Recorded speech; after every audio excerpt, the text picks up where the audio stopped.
For the next few minutes, you will witness some highlights of a spectacular and decisive operation. A few brief flashes on the screen will bring you the end product of years of training and planning and construction. The aircraft you will see took decades to develop. The men who jumped from them had to become experts in a matter of months, and they did. The operation was a great success. It saved thousands of American lives that might have been lost in bloody frontal assaults. But as you will see, we had to pay the cost of those saved lives in broken gliders, parachute silk, aviation gas, and 1,000 other items of supply and equipment, dollars and cents alone. But neither can it be won without dollars and cents. The money for gliders and parachutes, yes, and for bandages, come partly out of the war bonds you buy.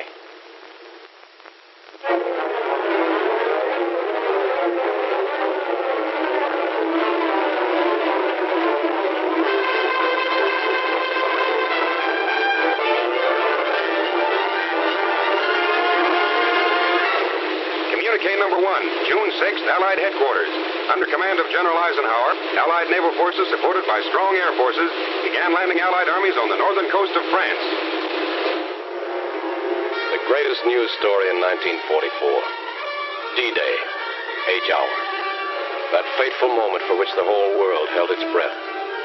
But in the night hours of D-Day-1, long before these first assault boats nosed onto the beach, American fighting men, troop carriers, paratroops, airborne infantry, and glidermen were already there. This picture is a small tribute to those men, living and dead, who went in before H hour on D-Day, 5 hours ahead of the main force, to start the destruction of Fortress Europe. Their story begins in a village in England. Not the kind of village that you ever saw or read about, but a strange, unsightly place. One that had sprung up almost overnight and was known to its citizens as Shantytown. Its buildings were fashioned entirely from heavy boxes and shipping crates used in transporting thousands of gliders from the United States. It was a growing community. Every time a glider moved out of its crate, there were impatient tenants waiting to move in and set up housekeeping. Or perhaps a business establishment. And everyone in town was there for one purpose, for the day when they would join forces with the British to make the big jump. The jump that would carry them not only across the English Channel, but across an almost solid wall of steel and iron and guns and ruthless, determined men, trained for generations in the art of death and destruction. But impregnable as these defenses appeared, we had a plan to surmount them. The wall of fortifications stretched along the entire coast of Europe. Part of the plan called for our air forces to carry an army of paratroops and airborne infantry over this wall. The chiefs of staff wanted them dropped deep in German-held territory to establish defense areas and block the movement of the enemy reserves. Then they decided. The invasion spearhead was to strike in Normandy. Immediately, troops began to be dispatched to special takeoff points all over England, where they would stand by until the final word was given. Heroes in the making rode the highways of England that day. Busloads of them. As to how they felt, riding into their first real battle, well, we'll let one of them tell you. It was just another ride at first, taking us somewheres for another training hop, maybe. After 18 months of training, you get so you don't expect anything else. At least that's the way we paratroops figured, and I guess the glider guys felt pretty much the same. But we found out different. They took us to a sealed airport where nobody was allowed in and none of us allowed out. This didn't bother the hot leg swingsters. We kept in shape with regular exercises and then maybe a game or two. We knew there was something cooking now, something big. And we spent any spare time we could find in reading letters from home or maybe writing one to the folks in that special girl. Invasion markings painted on every ship and glider brought the whole thing even closer to us. We'd soon be on our way. Money was passed out. The kind you can spend in France. They hadn't forgotten a thing we'd need. Neither had we. But when these were taken care of, not many of us forgot that for our kind of guys, knives and guns aren't enough.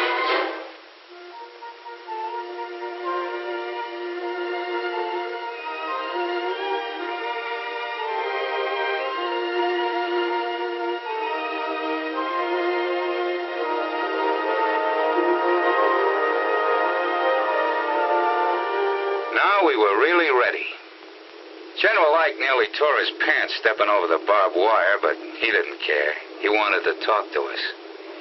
Ike had a lot of questions to ask. What's your name, soldier, he says. Where's your hometown? Who's the toughest man in the outfit? We told him we'd give him the answer to that last one when we got back.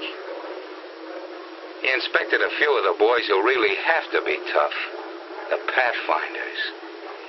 They go in ahead of all of us and plant signal markers so we can find a way. They live on a steady diet of danger. When I got through with us, we were all keyed up, raring to go. And then it was time. Most of these men had never seen real combat, but remember them. Look at their faces. They've seen plenty of action since. They're the boys of the 82nd and 101st Airborne Divisions. The men who faced von Rundstedt in Belgium, stopped them cold at Bastogne and Stavelot.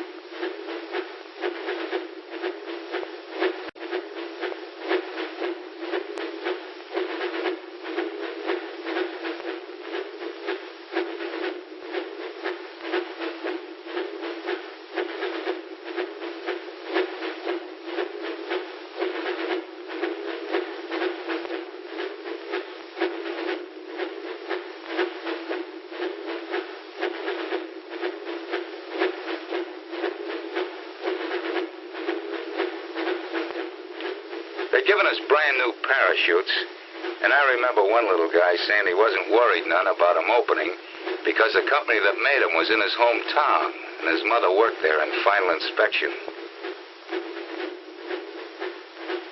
A few of the outfits got the idea they ought to show the Germans we had Indians in America. Here they are. Indians from the Loop, from Back Bay, and the Bronx. Be shoved on board by the others or we'd have never made it.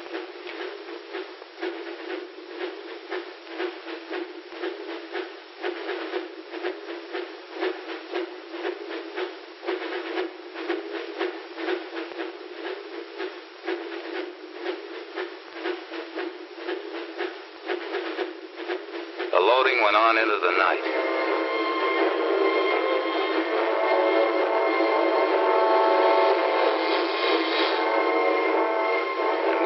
Places and ready long before takeoff time. Then we heard the roar of engines as the Pathfinder ships began hopping off.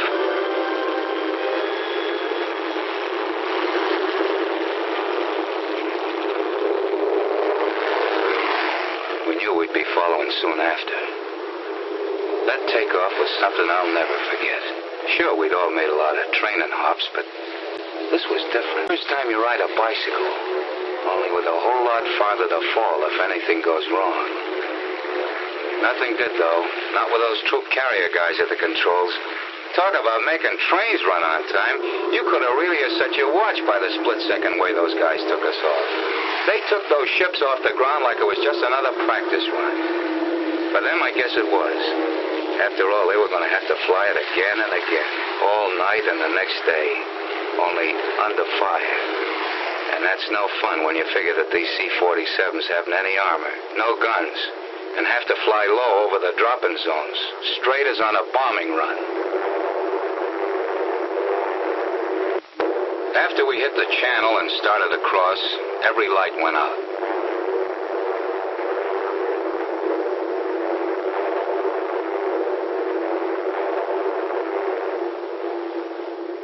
We had no idea where we were when we got the order to... That came so quick we didn't have time to do much thinking before we were over the side and starting that 400-foot drop into France. Thousands of us.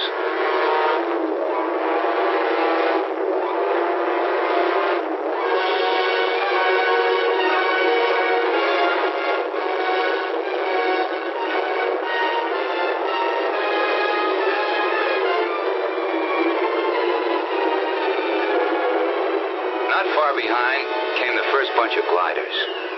It seemed forever before they hit the ground. They were like clay pigeons for the German snipers. The glider pilots really had their hands full bringing those babies down in the dark that way. There were darn few signal lights to help them find their way. The Germans had caught on with crossfire almost from the minute they'd set down.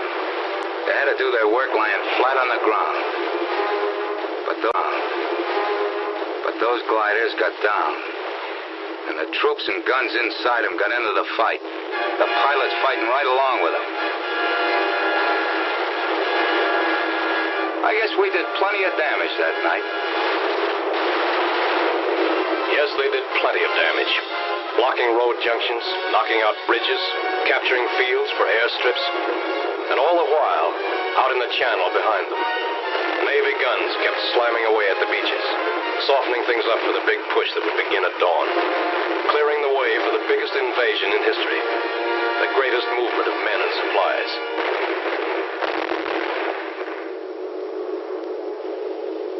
The Troop Carrier Command was ready for its next move. They had massed hundreds of British and American gliders in preparation for the most gigantic aerial towing job ever attempted. Each held a full cargo of jeeps and guns, and the fighting men to use them.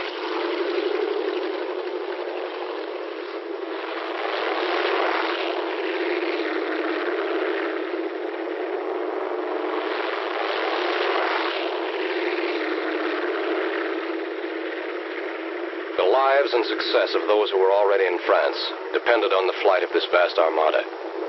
They were greatly outnumbered and desperately needed these reinforcements.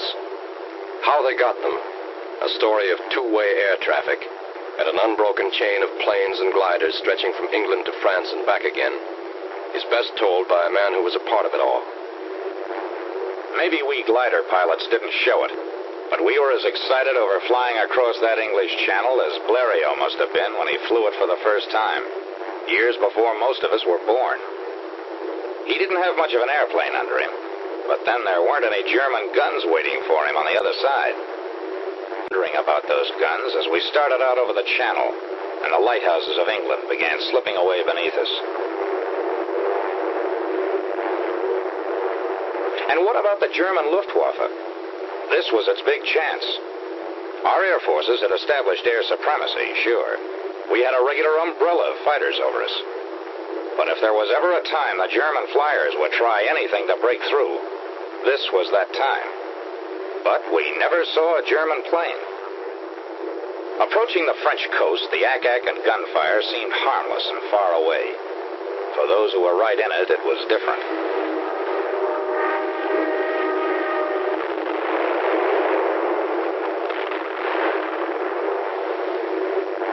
It gave us a feeling of pride to be a part of it all.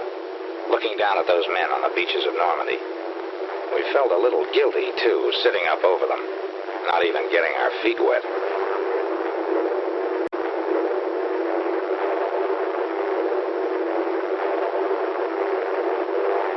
The Germans flooded entire areas to slow us up if a beachhead was established. We kept watching for those who had gone in during the night, but we only saw their parachutes. There was no sign of them.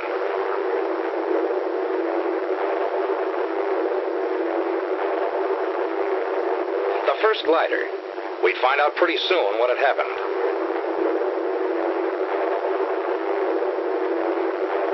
Cut loose. Roger. So long.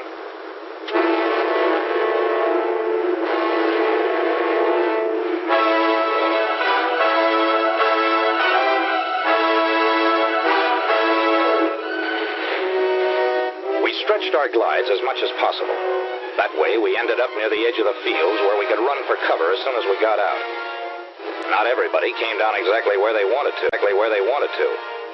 One glider went right into a German field headquarters. And what was that I said about not getting our feet wet? This bunch was lucky. The Germans were under control in this section. But more than one tow ship and glider made its last flight that day.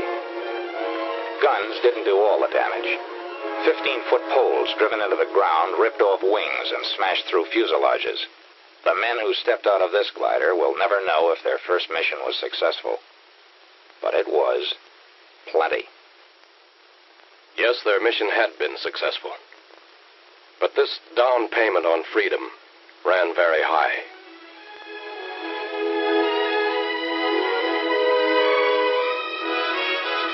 These broken wings served the highest purpose.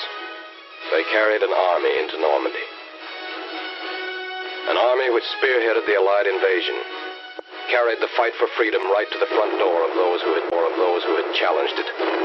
A ring of steel and iron and guns and determined free men was closing in. Months and miles of battle lay ahead, but D-Day-1 was the beginning. Okay, troop carrier. Where do we go from here?